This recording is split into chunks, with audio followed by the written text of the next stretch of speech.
ጤና ይስጥልን የተከበራችሁ አድማጮቻችን እንደምን ሰነበታችሁልን። ይህ የመዝናኛ ዝግጅታችን ነው። በዛሬው የመዝናኛ ዝግጅታችን እንደተለመደው አዝናኝና ቁም ነገር አዘል ዝግጅቶችን ወደ እናንተ ይዘን ቀርበናል። አብራችሁን ቆዩ። ወርቅነሽ እሸቴ ነኝ።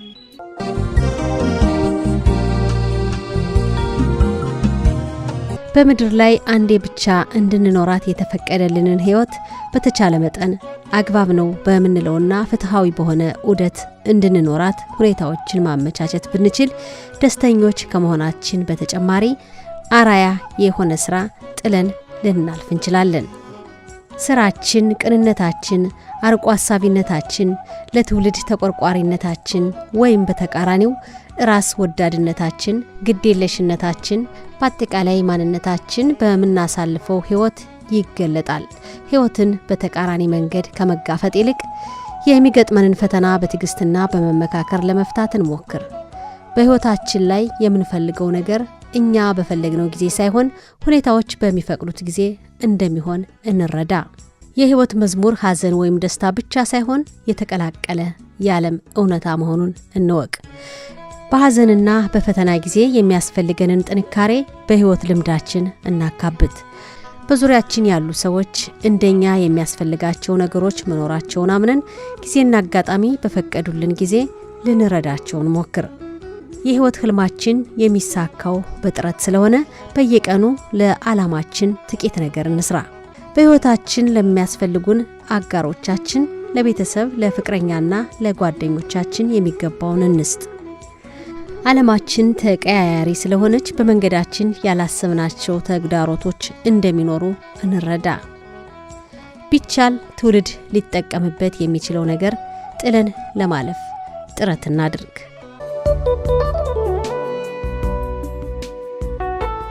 በምድራችን ላይ የተለያዩ የህይወት መመሪያና ግብን የሚከተሉ ሰዎች አሉ። በምድራችን ላይ ቀና፣ ተንኮለኛ፣ የዋህ፣ ብልጣብልጥ፣ ታጋሽ፣ ችኩል፣ ራስ ወዳድ፣ አምባገነንና የበላይነት ስሜት የተጠናወታቸው ሌሎችም ጸባዮች ያላቸው በርካታ ሰዎች አሉ። ታዲያ አብዛኛውን ጊዜ ሰው የዘራውን ያጭዳል ነውና ክፉም ሆነ ደግ ለሚሰሩ ሰዎች የሥራቸው ተመልሶ ሲከፈላቸው የሚታይበት አጋጣሚ አለ። በእንደዚህ አይነቱ አጋጣሚ መልካም የሰሩ በደስታ ሲፈነጥዙ፣ በተቃራኒው አሳዛኝ ሁኔታዎችን ለሰሩ ደግሞ ጸጸትና ብሶትን ያሳቅፋቸዋል። እንዲህ የሚሉ ምርጥ አባባሎች አሉ። ሰዎች እንዲያደርጉልህ የምትፈልገውን ነገር ለሰዎች እንዲሁ አድርግ የሚልና በራስህ ላይ እንዲደርስ የማትፈልገውን ነገር በሌሎች ላይ አታድርግ የሚሉ ናቸው። የሰው ልጆች በትክክል እነዚህን አባባሎች ቢከተሉና ቢተገብሩ ኖሮ ዓለም ገነት በሆነች ነበር። የሰው ልጅ ለትለት የሚኖረው ግን ከነዚህ የህይወት ፍልስፍና አባባሎች በተቃራኒው ነው። ለምን? የሰው ልጅ ራስ ወዳድ ነውና። ሁላችንም ራስ ወዳዶች በመሆናችን ብዙ ነገራችን እንዲመሰቃቀልብንና እንዲሁ የራሳችንን ደስታና ፍላጎት ስናሳድድ የሌሎችንና የራሳችን ህይወት እንዳመሰቃቀል እንኖራለን። ለሌሎች ሰዎች መልካም ስናደርግ የኛ መልካም ነገርም ይመለስልናል። በሰዎች ላይ ክፉ ስናደርግም እንዲሁ ሰው የዘራውን ነውና የሚያጭደው ክፉ ይመለስልናል። የሌላን ሰው ብርሃን ማጥፋት የኛን መብራት የበለጠ እንዲበራ አያደርገውም የሚለው አባባልም ለዚህም ይሰራልና ደግ እንሁን። ለራሳችን ብቻ ሳይሆን ለሌሎችም እንደምንጠቅም ሆነን እንኖር።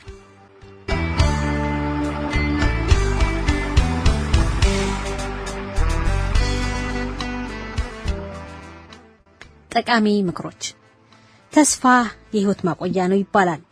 የሰው ልጅ በተስፋ ባይኖር ኖሮ ህይወቱ ጨለማ ይሆን ነበር። እያንዳንዳችን ነገ ተነስተን የተለመደውን ተግባራችን እንደምንቀጥል ተስፋ ስለምናደርግ ዛሬን በደስታ እንኖራለን። መጪውን ጊዜ በተስፋ ባንጠብቅ ኖሮ ዓለም ጨለማ በሆነችብን ነበር። ለዚህ ነው ተስፋ የህይወት ማቆያ ነው የሚባለው። ትዕግስት የቀን መሻገሪያ ድልድይ ናት። በመጥፎም ሆነ በመልካም አጋጣሚዎች ትዕግስትን ጸባዩ ያደረገ ሰው ቀንን ይሻገራል። ከጸጸት ከመዳኑ ባሻገርም መልካም ነገሮችን ለማየት ይበቃል። ለራሱም ሆነ ለሌሎች ጠቃሚ ነገሮችን መስራት ይችላል።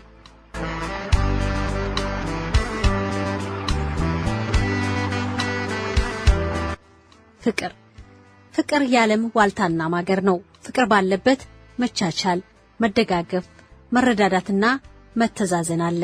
ብቻ ፍቅር ባለበት ሁሉም ነገር አለ። ስለሆነም ሰዎች በፍቅር ቢኖሩ ምንኛ መልካም ነበር። ክቡራትና ክቡራን አድማጮቻችን በዝግጅታችን ዘና ያላችሁ ቁም ነገርም ያገኛችሁ እንደሆነ ተስፋ እናደርጋለን። አሁን ኢንተርኔት ድረገጽ ላይ ያገኘናቸውን የተለያዩ አባባሎች እናቀርባለን። ሊስተካከሉ የማይችሉ በህይወት ውስጥ ያሉ አንዳንድ ነገሮችን መለማመዱ መልካም አማራጭ ነው። በህይወት በጣም የሚያስደስተው ነገር በጭራሽ ሊሆን አይችልም ብሎ የሚያስቡትን ነገር ማድረግ መቻል ነው። ለጥቃቅን ጉድለቶች ትኩረት አትስጥ፣ ምክንያቱም አንተም ትልቅ ነገር አለህና። መጨነቅ የዛሬን ደስታ ይወስድብናል እንጂ የነገን ችግር አያስወግድልንም። አንዳንዱ ሰው ከሌላው የተለየ ያለፈ ታሪክ አለው። የማይፈልገውን የሚገዛ የሚፈልገውን ይሸጣል። እኛ ያሉብንን ተመሳሳይ ጉድለቶች ካለባቸው ሰዎች ጋር መግባባት አንችልም። ጠላቶችህን የምታሸንፍበት መንገድ ይቅርታ ማድረግ ነው። ምኞት ሺህ መንገድ ሲሆን አለመፈለግ ግን ሺህ እንቅፋት ነው። ደስተኛ ሰው ብዙ ያለው ሳይሆን ያለው የሚበቃው ነው። ትናንሽ ከተሞች የሚቆዩትን የማቆየት አስደናቂ ችሎታ አላቸው። የሚሄድበትን ወደብ የማያውቅ ሰው ለርሱ ጥሩ ነፋስ የለም። አሁን ያለው ጊዜ እንዳለት ከሆነ ከውስጡ ምንም ነገር አይወጣም። ስለሆነም ያሁኑን አሁን ካልቀየርን መጪው ጊዜ አይለወጥም። ማንኛውም የተለየ ቀን የበለጠ ደስታን ወይም የበለጠ ሐዘንን ያመጣል። በህይወት ትልቁ ስህተት ቶሎ ተስፋ መቁረጥ ነው። አንዳንድ ጊዜ የምትፈልጉትን ለማግኘት እንደገና መሞከር ወሳኝ ነው። ትልቁ ክብር በፍጹም አለመሳሳት ሳይሆን በምትወድቅበት ጊዜ መነሳት መቻል ነው።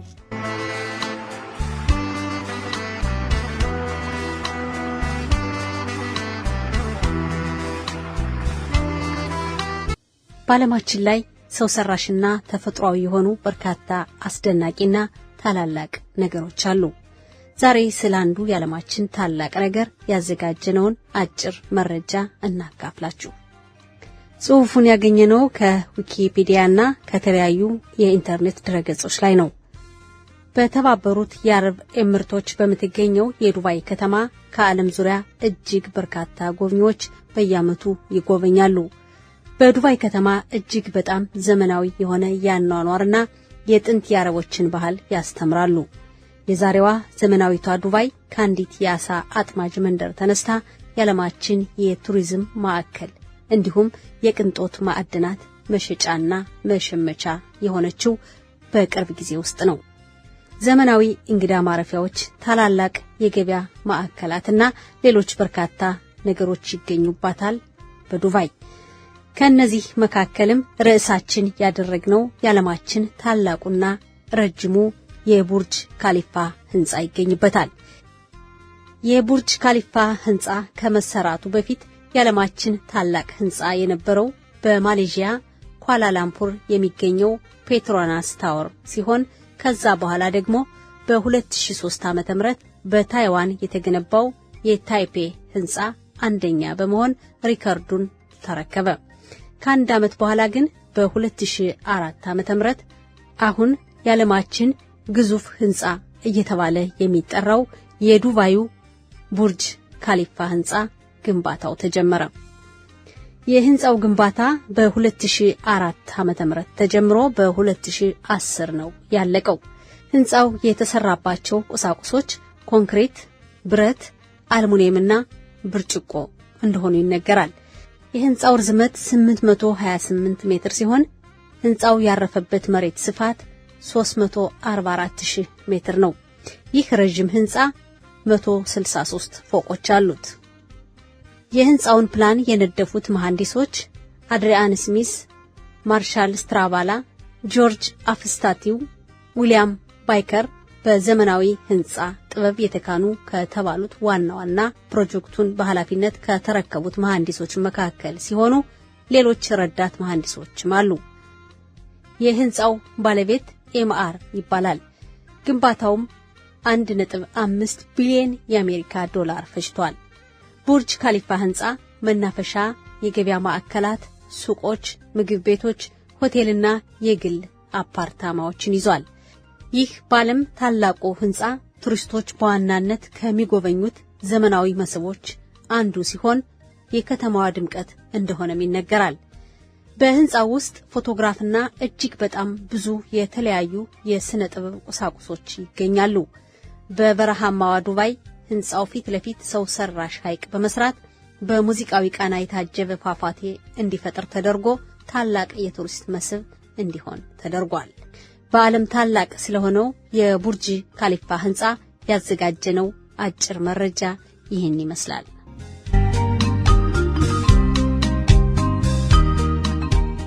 አሁን ደግሞ መጽሐፍ ላይ ያገኘናቸውን ቅኔዎች እስከ ፍቻቸው እናቀርባለን። በገና አስመጣና በልደርድርልኝ እንዴት ስሜ ጠፋ እኔ ያለሁኝ ሲፈታ ሰሙ እንዴት ስሜን ዘነጋው ሲሆን ወርቁ ደግሞ ገና ሳልሞት ስሜ እንዴት ይዋረድ ማለት ነው። በጊዜ ውሰደኝ ሳትገባ ፀሐይ የማይቀር ሰው ሊያመሽ ይገባዋል ወይ ሰሙ ታጅ ሰው ከሚያመሽ በጊዜ መሄድ አለበት ሲሆን ወርቁ ደግሞ ሰው በችግር ከሚሰቃይ በጊዜ በእድሜው ቢሞት ይሻለዋል ማለት ነው። በዚያ በበረካ በዚያ በነዳድ ረጥላ ጥላ ቁረጥልኝ ሆድ ሰሙ የምጠለልበት ጥላ የሚሆንልኝ ቅጠል ቁረጥልኝ ሲሆን ወርቁ ደግሞ ሆዴ ቁረጥልኝ ፍቅሩን ወይም ፍቅሯን እርሳው ርግፍ አድርገህ ተው ማለት ነው። በዚያ በክፉ ቀን ተበድሬ አብልቼ ባለዶቼ መጡ እለፉ አሽከሮቼ ሰሙ ድሮ ያበላኋቸው እዳዬን ከፈሉልኝ ማለት ሲሆን ወርቁ ደግሞ የድሮ አሽከሮቻቸው አሁን ባለ ጊዜ ስለሆኑ እለፈኝ እዳዬን አሉ ማለት ነው። በዚያ በፀሐዩ በዚያ በነደደው ሲሄድ ያየችኝ ያናሮጌ ጥላ ለኔ ተሰጠችኝ ሰሙ በፀሐይ እየተቃጠልኩ ከመሄድ ያናሮጌ ጥላ ብትሰጠኝ ምን አለበት ማለት ሲሆን ወርቁ ደግሞ ያንን ሽማግሌ ባሏን ጥላ ወደኔ በመጣች ማለት ነው። በዚህ እጽፋለሁ አለኝ ብረት ብር እንዳታመጣብኝ ያንን መቃብር ሰሙ የመቃ ብዕር አልፈልግም በሱም አልጽፍም ማለት ሲሆን ወርቁ ደግሞ ያለ ጊዜ መሞት መቃብር እንዳይመጣብኝ እፈራለሁ ማለት ነው። በእንስራ በገንቦ ቀዳሁ ተጨንቄ ባላፈር መሆኔን እኔ ታውቄ ሰሙ ባል አፈር መሆኑን ባለማወቄ በእንስራና በገንቦ ተጨንቄ ቀዳው ማለት ሲሆን ወርቁ ደግሞ ባል አፈር ወይም ሟች መሆኑን አላወኩም ይሞታል ብዬም አልጠረጠርኩም ነበር። በእጄ ጠባቡ ላይ ካኪ የደረበው ሰውነቴን ሁሉ እንደንብ ወረረው ሰሙ በእጄ ጠባቡ ላይ ካኪ የደረበን ሰውዬ በማየቴ ሰውነቴን እንደንብ ወረረኝ ማለት ሲሆን ወርቁ ደግሞ ይህን ሰው በማየቴ ሰውነቴ ሁሉ ፈቀደው ማለት ነው። አፈቅርሃለሁ ግጥሙን ያገኘነው ፌስቡክ ላይ ነው። ለምን አትበለኝ ምክንያት የለኝም ፍቅር እምነት እንጂ ሰበብ አይመስለኝም ብቻ አፈቅርሃለሁ ማፍቀሬ ጥልቅ ነው ፍቅር ለኔነቴ የልብ ዙፋን ነው ሕያው የምሆነው አንተን በማፍቀር ነው ጅልነት አይደለም ሁሌ አንተን ማለቴ ሞኝነት አይደለም ለፍቅርህ መክሳቴ ምላሹን ፈልጌ ወደደኛ አላልኩም ፍቅር ሰጠሁ እንጂ ምላሽ አልጠበቅኩም በቃ አፈቅርሃለሁ ማለቴን አልተውኩም አዎ አፈቅርሃለሁ አዎ እወድሃለሁ ልቤ እንዳፈቀረህ ሁሌ እኖራለሁ በፍቅርህ ውቅያኖስ ስዋኝ እኖራለሁ። የተከበራችሁ አድማጮቻችን የዛሬው የመዝናኛ ዝግጅት ይሄን ይመስል ነበር። በሚቀጥለው የመዝናኛ ዝግጅት እስክንገናኝ በያላችሁበት ሰላም ይሰፈነበት ጊዜ ይሁንላችሁ። እስከ ሳምንት ቸር ሰንብቱ።